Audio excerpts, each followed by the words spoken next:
Cultivated Marketer, episode 43, The Future of Independent Consulting with Ashley Dennison. Ever wonder what it really takes to build a sustainable consulting career without the feeling of isolation, inconsistent pipeline, or that constant hustle? You'll definitely want to check out our conversation with our next guest, who has built a community around supporting just those folks.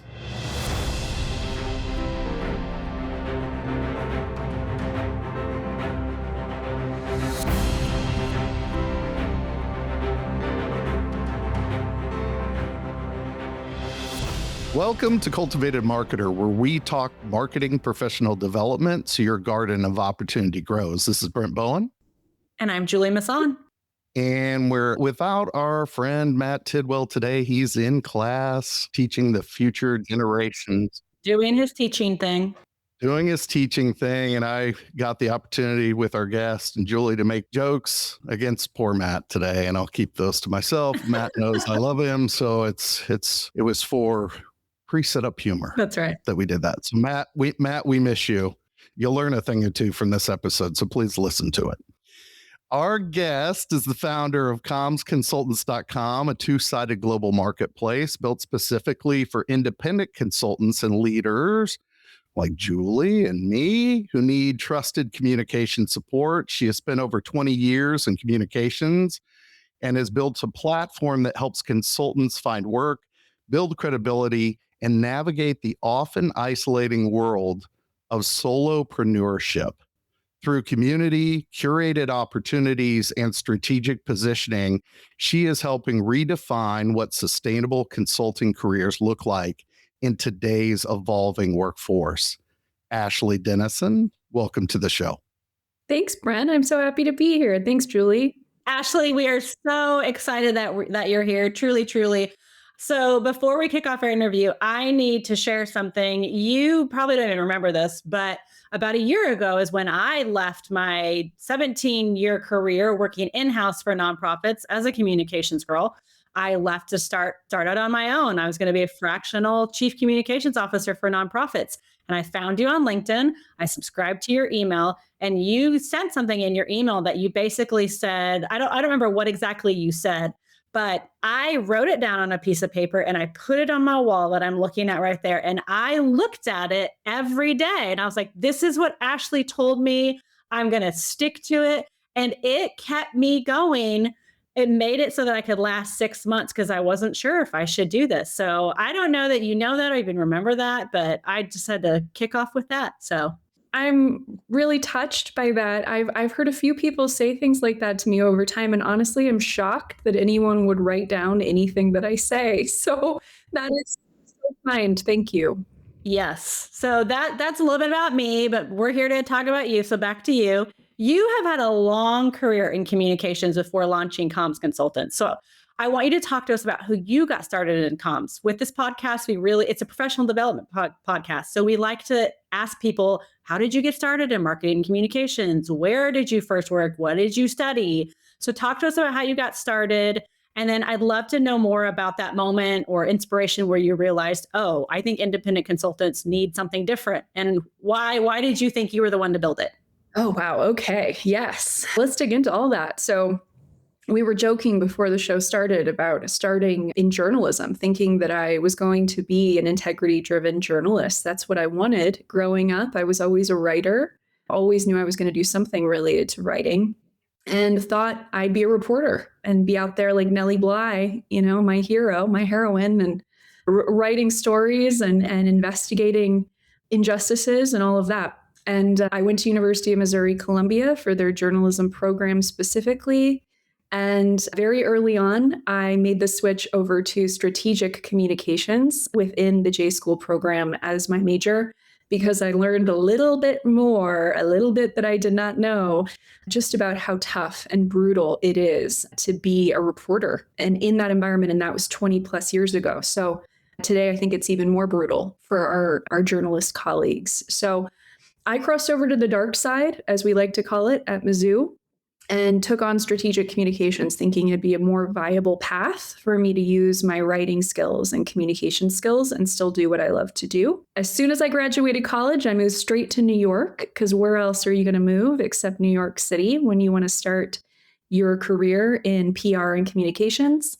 I got a job within 3 weeks at an agency doing consumer PR, because that was pretty much the extent of what I knew about the communications world at that time. I had no inkling as a 22-year-old gal that there was this whole wide world within the communications landscape. It's been a privilege over the last 20 years to dabble in so many parts of that world. I've worked in internal communications, I've worked in crisis comms, public affairs, reputation management, of course, traditional consumer PR, media relations, and both in-house and agency side. So I've done a little bit of everything, and I've loved it all. I've loved all of these experiences. But here's the thing, I was pretty restless. You might pick that up from listening to my backstory, that I was restless. I was jumping from thing to thing, always trying out new jobs, new roles, and couldn't quite find what fit until I found independent consulting.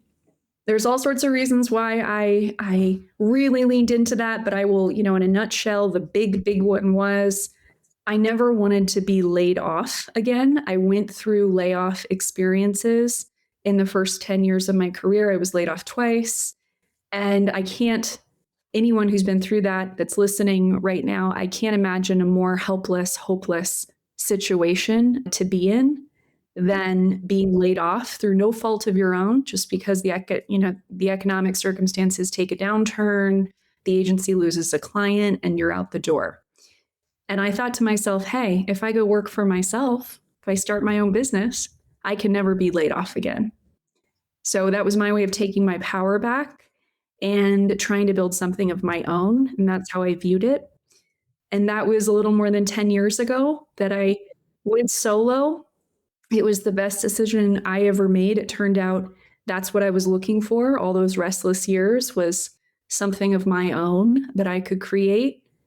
After 10 years of working for clients, from tiny startups to Fortune 50 brands, I launched in 2024 commsconsultants.com purely out of the need that I saw in the market. So I had seen this problem from both sides of the coin.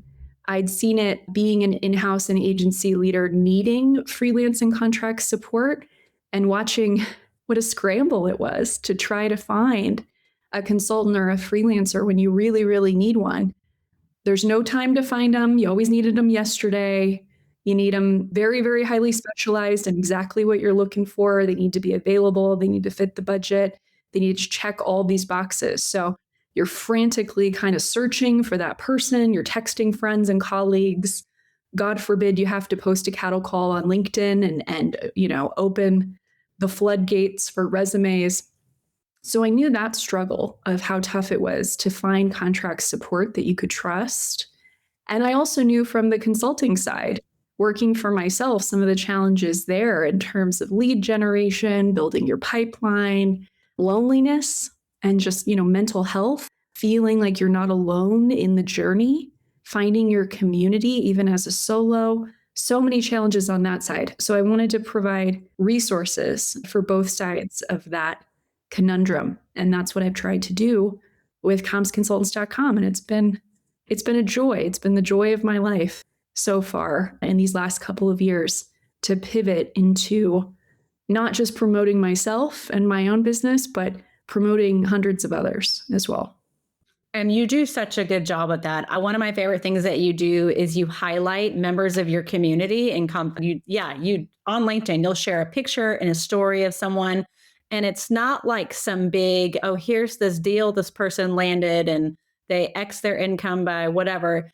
You're just sharing who they are as a person and why you think they're great and why you've liked working with them and why you love having them in your community. And I think that is so good. And I also think that's what differentiates you a little bit, on the market. You're building a real community of people who are trying to support each other, find roles. So I love it. You're doing a great job with it. Julie, thank you. A fun fact about those spotlights on LinkedIn, you can't buy them It's not promotional content. It's you. How you feel about these people? I love it. It's how I feel. And I look for people that are doing service for others, that are uplifting others, that are contributing to others, and people who are bringing goodwill and camaraderie and generosity into the community. And those are the people that I want to spotlight and that deserve to be uplifted. It's amazing to see that empathy and how your career progression has worked from having that individual realization and then to know that you've got like-minded people, and then there's a way that you could help them with, comms consultants. It's one thing to know that. It's another thing to actually build it and deliver on it, right? So again, comms consultants, for folks listening, it's a two-sided marketplace, and that's not easy to build. What were some of the biggest challenges from your inspiration and aspirations from thinking this to actually doing it and building that platform that serves both folks like, me and Julia, as well as, hiring leaders at corporations and agencies that are looking for talent? What were some of the biggest Fortune challenges? 500 companies, right, are reaching out to you. It's incredible. There have been many, many challenges and lessons learned in our first 18 months since launch. But one of the biggest learning curves for me has been trying to service so many different clients and customers across all sides of the spectrum, from, as Julie mentioned, those Fortune 100 corporations that are coming to us to find talent, to clients on the other end of the spectrum, such as small nonprofits, startups, solopreneurs that need consultants.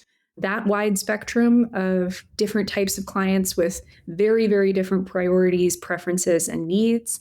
But then also doing client service on the consultant side. So not only do I view my clients as my clients, I actually view the hundreds of consultants that we have as members of comms consultants as my clients, and actually my most important customers. That's how I view them.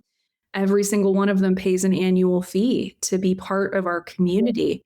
And I view myself as an advocate and an agent for each and every one of them to bring their interest to bear and make sure that I'm serving them to my best ability.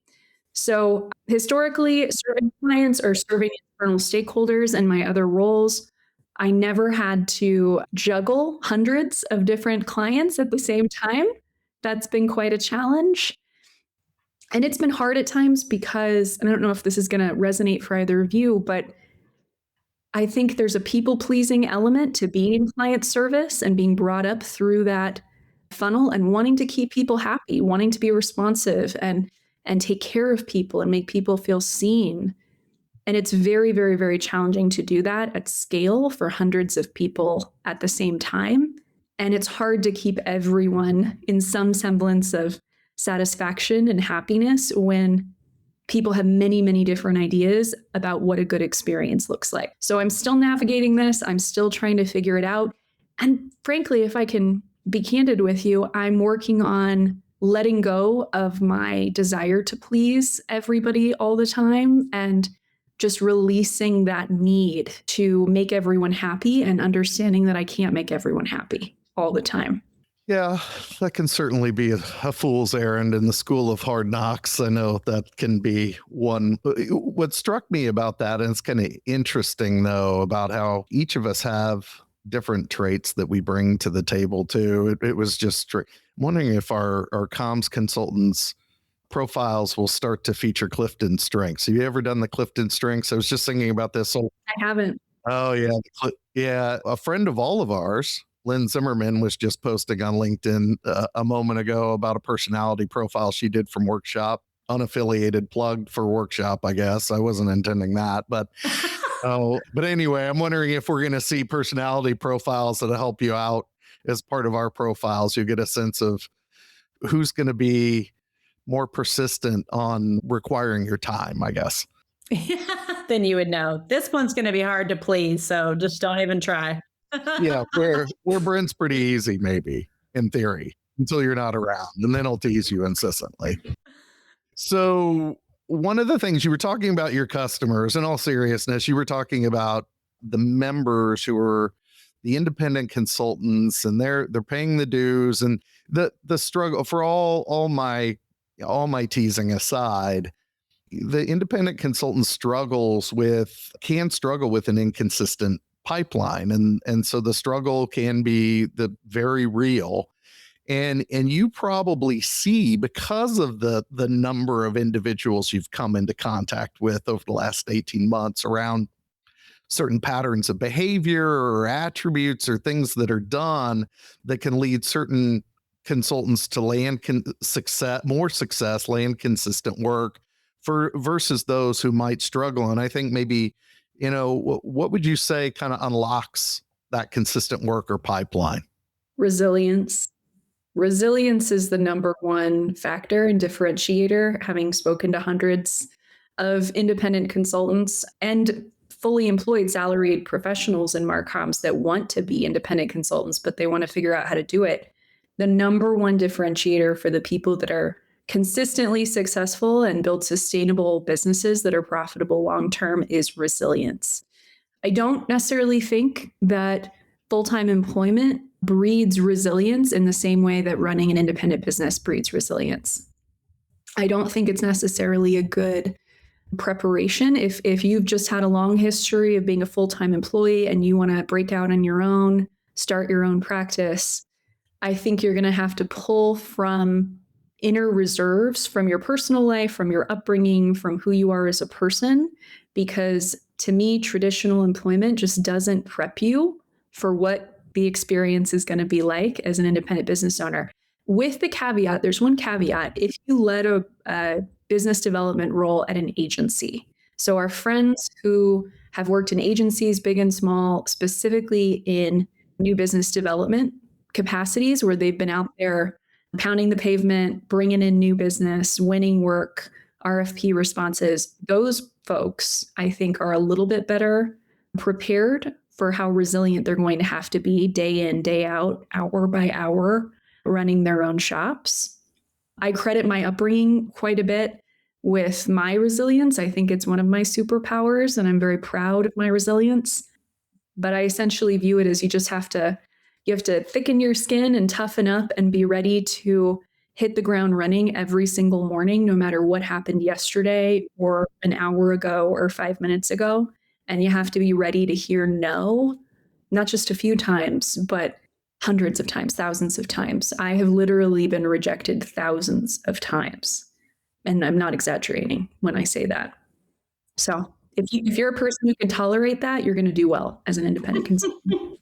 Yeah, you cats who have worked and spent a lot of your time in PR and hear no all the time and then now go out on your own and then try and find clients and hear no and then go back and now I'm pitching for said client and hear no. You cats that do that are an extra special breed. I don't it's bad. That's why I got out of PR, man. There's no way. PR in general requires a different breed of people. Just why I've never touched. Well, I've had to do PR. It's least favorite part of comms. So, and that's such a great point, Bren. I'm glad you brought up in the PR side, because media pitching can be a good preparation for this. Although at the same time, I've talked to a lot of PR professionals and PR consultants who have had tremendous success with media pitching. They know how to pitch media. They're not afraid to, and they understand the rejection that comes with it. But they view pitching themselves and their own businesses as very, very different. And it has this completely different spin on it.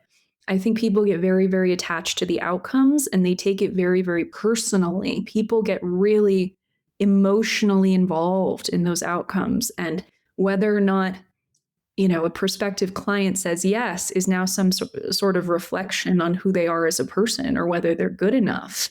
And that's a different thing than pitching media on behalf of a client. Yeah, where they may have had that arm's length relationship on pitching on behalf of the client. Yeah. No, that's a great point. But yeah, you folks that can do both, I applaud you. Yes, I agree. I'm not that person. Okay, you've already been talking about advice you would give for people who are already doing it, they're consultants. Here's how you keep with it.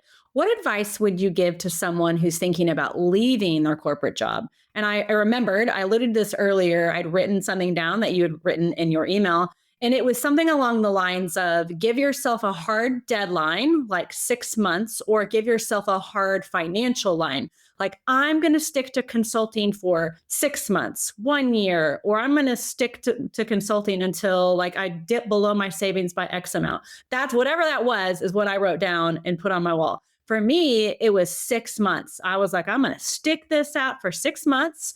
And if I'm not where I want to be, then I'm going to consider going back. And you had said during that time, do not look for other jobs. And I had totally been doing that. I was like, well, maybe I need to go back. But for me, I had to remember my why. Why did I step away from this long career working in-house for nonprofits?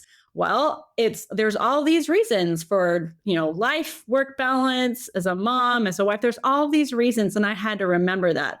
But what are some patterns you are seeing with consultants who are on the fence? And I've had these conversations with people too. I just had one today, someone who's working in-house doing not-for-mates, nonprofit comms, and they're like, I think I want to branch out into consulting. When someone's in that moment, what would you say to them? How would you encourage them to take that leap? Because it feels scary for some people.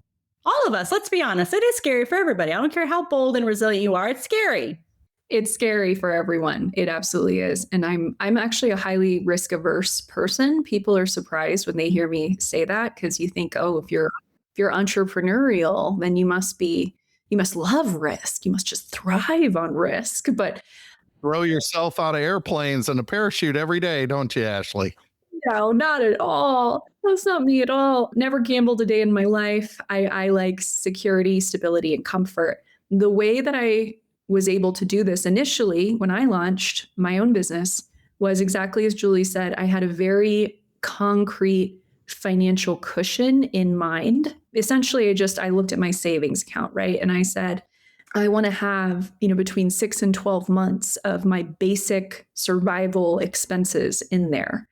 And I'm not going to let my account go below a certain threshold. So I was kind of watching for that worry point, as I like to call it. Call it a danger zone or a worry point. I was watching for that. And I just told myself, until I hit that worry point, until I see that number in my account, I don't have to give up on this dream. I don't have to abandon it. I don't have to start filling out applications for full-time roles. I don't have to go get a job at Target to bring in some cash. I don't have to freak out. And I would just remind myself of that on a daily basis in the early days to say, as long as I haven't hit this worry point, there is no reason to stop. There's no reason to slow down. There's no reason to doubt. There's no reason to question. And that kept me going and made me feel safe every day to go through the process and do what I had to do to build the business. And spoiler alert, I never hit the worry point. I never hit that danger zone number. Within a year, I had matched my previous full-time income, and I was off to the races.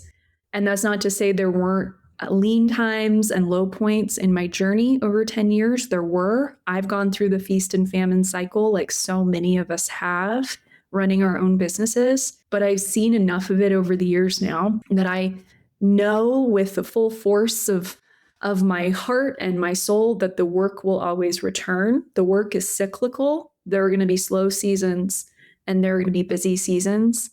And over time, it just ebbs and flows and it always comes back. It always comes back. Those are some things that helped me manage that risk and feel secure. Again, as a highly risk-averse person, I needed to feel secure. So I needed to create those constructs in my mind so that I could do this and take the leap.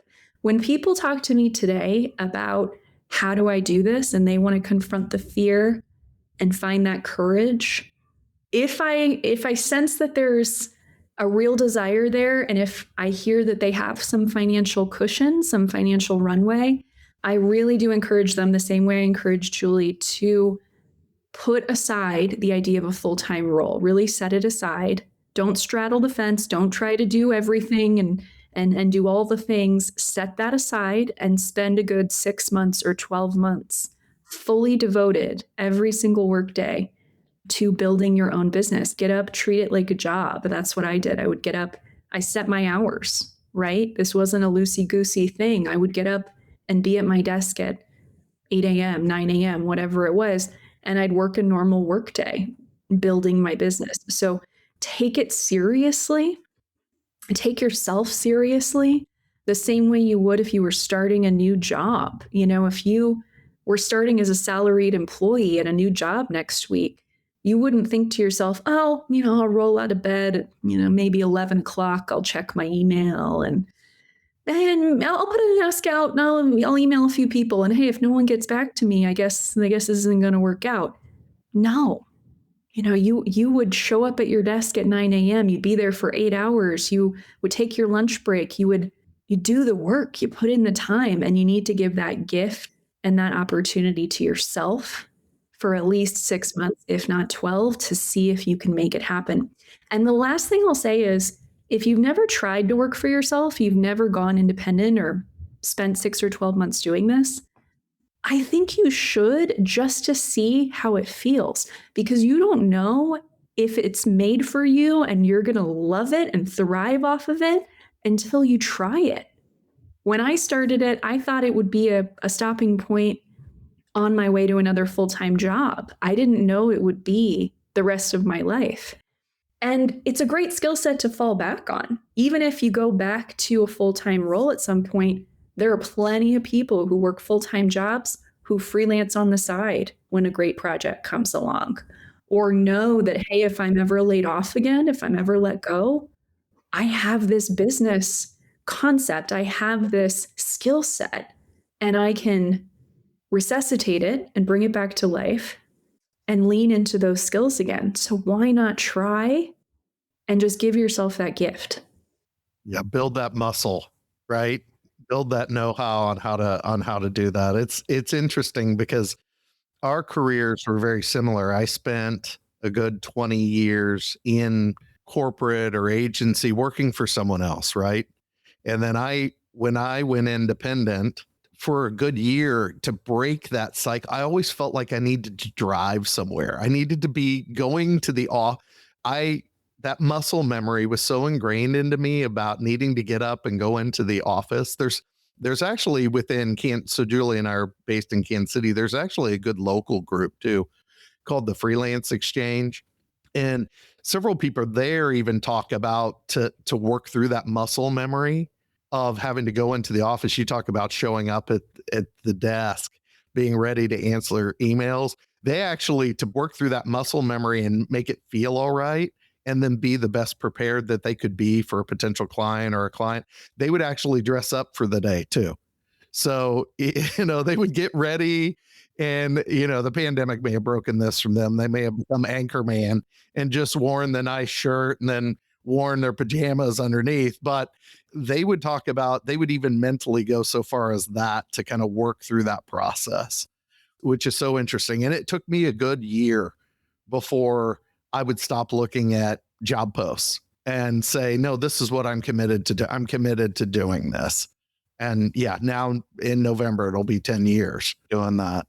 And that's the way for a lot of people. We're seeing this trend of the gig economy, and people are going, we're seeing fractional everything. I was having conversations with a couple business leaders here in our area around, you've got fractional. See, it's not just, it felt like maybe it started fractional comms and marketing, but you're seeing fractional HR, fractional, just about every function. And we're seeing a lot of contract talent, but we're also seeing, it seems like even through comms consultants, we're seeing more interest in full-time roles. And you're seeing some posts that are coming through about full-time roles. What do you ultimately long-term kind of see the trend? Do you think the gig economy is just going to keep pushing through on a greater through line? What do you see happening here? And you have a benefit of having these conversations with the Fortune 100s. I think that's why we're asking the question. It's really tapping into some of that knowledge around without giving any away any of the Fortune 100s. But when you're having that conversation, are they looking at in-house staff? Are they looking at agency? Or are they looking at with this realization of the gig economy? Yeah, it's a really good question. If I could look into my crystal ball here and predict the future, I would say the people that are betting on contract work in the gig economy and fractional are going to be very, very well placed in the next 10 years or so. Now, beyond that, I think it's impossible to predict. And I think most business trends and economic movements are very cyclical. So we could go full force down the contract and fractional route in the next 10 to 15 years and see a huge growth and skyrocketing of that being our predominant way of servicing these brands and the predominant way that hiring leaders are thinking about talent. But then it could easily snap back into 10, 15 years from now into more full-time roles and salaried teams. So I think it's hard to predict long term, but I feel very confident based on the conversations I've had over the last year and a half that we are right on the cusp of something, that the growth we've already seen in recent years in the gig economy with contract work, consulting is really just the tip of the iceberg. And I think that's for a few reasons. I'm hearing from a lot of corporate leaders, a lot of frustration with the traditional big agency model, if I can be really candid with you. The way that agencies, large agency teams have serviced these corporate behemoths for decades just isn't working as well as it used to. And there's an increasing amount of frustration and an increasing desire to look elsewhere for alternative solutions and possibilities. How else can we resource? How else can we staff up? Because some of the retainers for these large agencies are just astronomical. And the value that some of the corporate leaders I speak to are not getting from these teams is really, really frustrating. So that old, sort of tried and true, we're locked into a long-term relationship together, I think that's dying out. And at a lot of the bigger companies, these decision makers are getting frustrated to a point that they're willing to do something about it, and they're willing to bring in different types of talent and solutions. And I don't think we can talk about this without at least touching on AI a little bit, because that's a big part of all these conversations too. It's not just maybe frustration with legacy agency models and relationships. It's also the proliferation of AI and technology that everyone is still trying to figure out. So just as, we as independent business owners or even employees are trying to figure out AI and, what do I do with this? How do I use it? Those senior leaders in corporate teams and big companies are doing the exact same thing. They don't have it all figured out either. Believe me, they are trying to figure out, how is this going to be used across the enterprise? Is this going to actually reduce our headcount? If so, in what way? If we reduce headcount, what are the results going to look like? What are the risks and consequences associated with that? And some of this will only play out in time. It's conjecture right now, a lot of it. So that's why I say we might be headed on a path for the next 10 years where they're going to lean a lot more into contract talent because it's perceived as adaptable, lower risk. You can slot them in for specialized needs. It's not as big of a commitment, but we have to see how AI plays out too.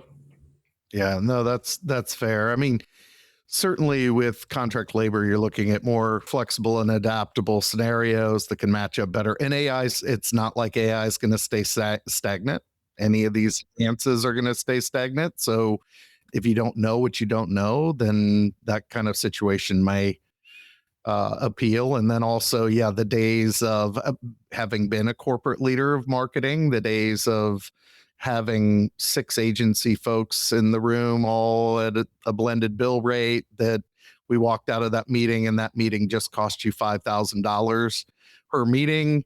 Those days, I think, are dwindling too, particularly when there's, top line growth pressure that with GDP that's going to be hard to attain, and then cost savings pressure. So yeah, that's certainly an interesting 2 sides of the coin factor when you look at the trend line there. So I appreciate you sharing. Like a good comms person, you have consistent talking points, because I've seen you write about this very thing. And so as you were talking, I thought, oh yeah, you do have the pulse on this. I think I'm not saying you are going to be able to predict the future. I'm not claiming that here, but I do think you have a pulse on this, just because I've seen you write about this quite a bit. So speaking of that, I have noticed, and I know Brent has too, you have built a very strong personal brand. I know I found you on LinkedIn. I don't know if that's where Brent found you, but besides building out your brand, commsconsultant.com, you've done a phenomenal job building out your personal brand. For example, on LinkedIn, you have over 20,000 followers, which, by the way, I feel like I could bang this drum all day. If you are listening to this podcast and you are not active on LinkedIn, why the heck not? It is one of the one of the best untapped resources. Whether you want to be a consultant or not, it is such a phenomenal platform to simply build your network. If you show up consistently, if you share things about the work you're doing in comms and marketing, I mean, like I said, I don't care if you're trying to find another job somewhere else or you just want to grow, like you should be posting on LinkedIn. And Ashley has done a phenomenal job at this. So if you're not following her, please go follow her on LinkedIn. How important would you say personal positioning for consultants is today? It's everything. It's absolutely everything. The worst thing I can ever hear a consultant or a potential consultant say is, oh, I just wait on opportunities from my network. I just wait on my contacts to send me opportunities. And you'd be surprised how many consultants have that same approach to their businesses where they're very passive. They sit and they wait for referrals and opportunities to roll into the inbox. And I think that's short-sighted. I think if you're running any kind of business, whether you're a B2B consultant in communications or marketing, or you are, a hairstylist, you are running a bakery, anything that you're doing, if you're running a small business, you have to have a traffic strategy. You have to have a strategy to get your message out there. Speaking of communications and marketing, right? You have to have a strategy to get your message out there and funnel people toward your offerings, whatever that may be, whether it's a brick and mortar store or it's an online marketplace or it's a booking link, whatever it is. And if you're sitting there passively, waiting for the emails to come in from your old friends and colleagues, you might be waiting a long, long time. LinkedIn is such an interesting beast. There's good and bad about it. For as much as I'm on LinkedIn, there are not so great aspects of it and kind of hilarious aspects of it as well. I highly recommend if you're a Reddit user, go check out LinkedIn Lunatics. Oh, that's a fun one. On Reddit. It's a great subreddit where people do get made fun of for their thought leadership stuff. Thought leader. Have you showed up there yet? Do you know? Have you? I have. Oh, okay. For me, I do have one post there, and I felt honored to be featured in LinkedIn Lunatics. I am, in fact, a lunatic. But the LinkedIn story, I hope my story inspires someone listening to this, because this all just came up over the last couple of years. It happened pretty quick for me. I went from virtually no following in early 2024 to just over 20,000 now, which is crazy. It was literally just from posting consistently. And beyond that, I would say posting from my heart with my real thoughts and feelings. So I'm not overly contrived and polished with what I put on LinkedIn. I actually often make fun of the thought leaders. Brent, you were laughing at me. The people that get too high and mighty about their expert elite insights and highly sophisticated content. And I think that's dying out. It's important to have a brand, as we started this conversation talking about. It's important to have a brand, get your message out there, but you don't have to do it in the same way that you were doing it with your website blog 8 years ago, or with, the corporate positioning that maybe you were working on 5 years ago. Things are changing fast, and there's a real hunger and a craving from audiences for authenticity. We keep hearing about authenticity, right? And all that means is showing up as yourself. It's becoming a buzzword, but that's all it really means, is just talking to people like you would talk to a friend, a colleague over the cubicle wall, a neighbor, writing as you speak, writing the same way that you speak, that you have conversations with others. That's all it takes. And if you start to view posting to LinkedIn that way, with that kind of casual nature, it feels a lot more doable and a lot more fun, because you don't have to overthink it, over-engineer it, over-polish it. You don't have to be the thought leader in the room. You can just share your little hot takes, your little ideas, your questions, your random thoughts. And sometimes that stuff plays better and gets far better engagement than the content that you labor over. It's interesting.